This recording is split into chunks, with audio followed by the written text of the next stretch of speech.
Peter Gabriel Concert Review. March 19, 1977, the Palladium, New York, USA. Wind was blowing, time stood still. Eagle flew out. Written by Barbara Sharon for Sounds Magazine. It was something to observe. Came in close, I heard a voice. Standing, stretching every night. On the road, Gabriel knows what he likes.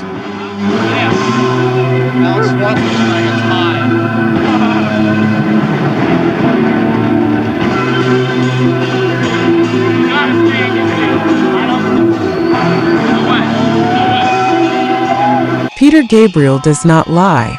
Expect the unexpected. He warned before the release of the solo album and the debut of his new stage show. And he was right. Oh my God. One kid sighed as the curtain opened and Gabriel launched into Here Comes the Flood. Sitting demurely at the piano decked out in a gray striped suit.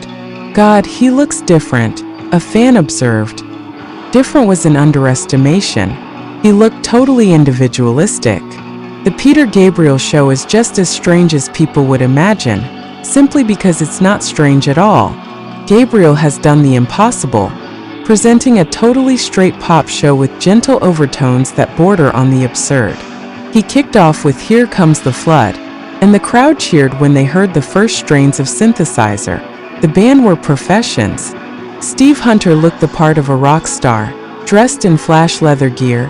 Robert Fripp was almost completely unrecognizable, dresses in black, sitting on a stationary stool at the corner of the stage. Using a wireless microphone, Gabriel abandoned the piano, moving stage center for moribund the Burgermeister, and the audience cheered. No sooner had he begun to strut round the stage than his presence was totally hypnotic, just as potent and perhaps more sexy than days of old. He uses his hooded sweet shirt, controlled by every percussive beat. Waiting for the big 1-inch followed, driven by 40s lounge piano work. As Gabriel sauntered up and down the aisles and the kid next to me screamed "fucking weird" with uncontrolled delight.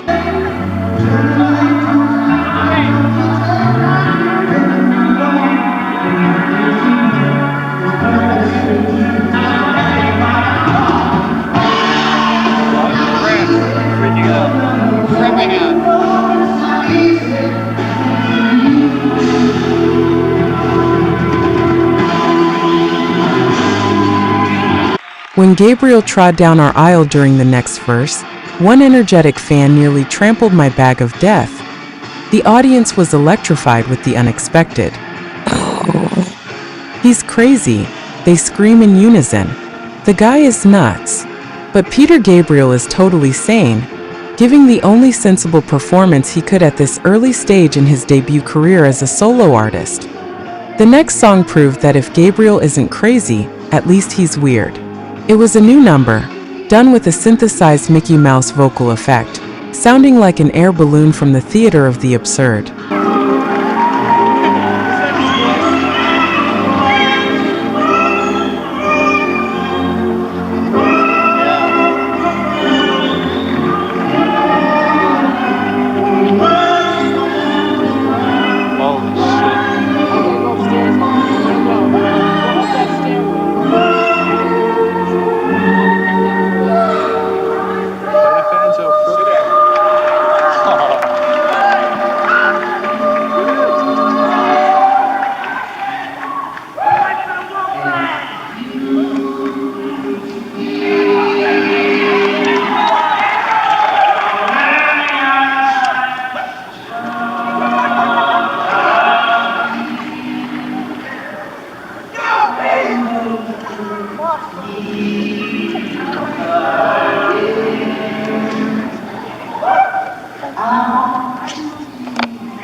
This situation is temporarily averted with "Excuse Me," as Gabriel and three of the band sport barbershop mustaches and sing an a cappella chorus before bursting into this roaring 20s vignette which sounds like a nightclub movie.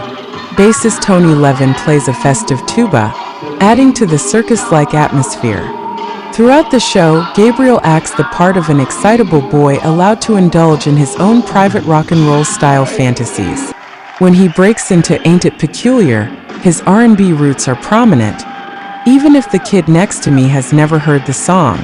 But the real clincher is the Kinks' classic All Day and All the Night, which features a divine Steve Hunter guitar solo and an impeccable vocal from Gabriel.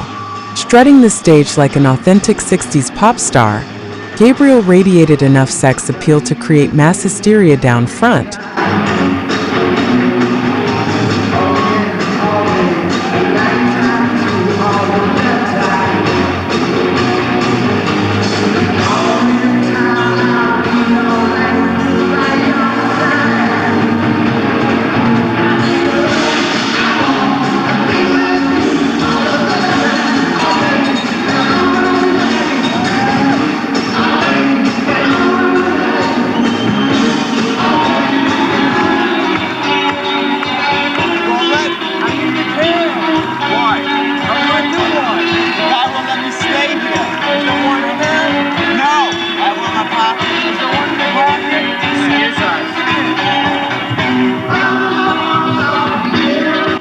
Salisbury Hill sounds just as good on stage as on record, and the astute observer next to me mumbled something about the song sounding like the Beatles.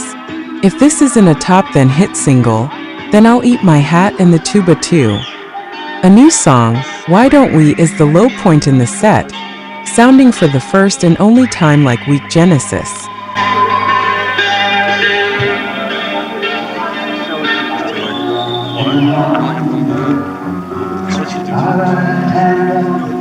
Yeah, that's impossible. Well, how long does it take for you to do it?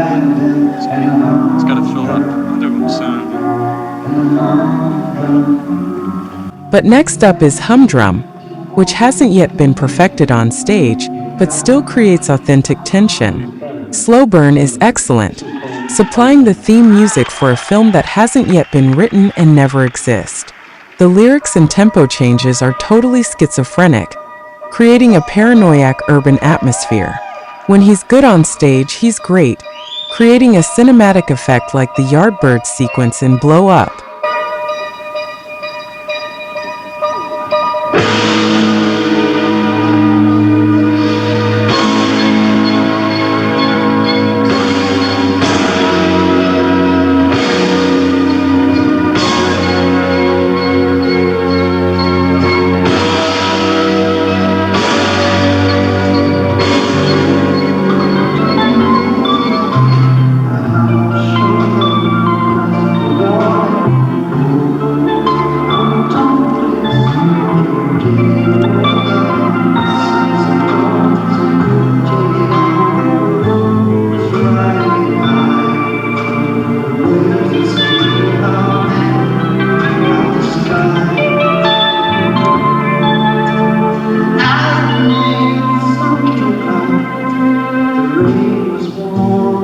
Again we treated to Here Comes the Flood, which completes the circle. But Modern Love is the real showstopper, stuffed with enough rock and roll energy to make several kids scream, "Take your shirt off." Down the Dolce Vita follows, driven by frenetic disco beat before the band departs merely to return with the only Genesis number for the encore. Back in New York City, from The Lamb Lies Down on Broadway, for this number, Gabriel is dressed like Rail in a black leather jacket, white t-shirt and blue jeans. It worked a charm. This Peter Gabriel show is an enigma. Smoothly crossing all problematical borders, Gabriel has surpassed a potentially dangerous situation by sticking to a basic rock and roll format and concentrating on his new album.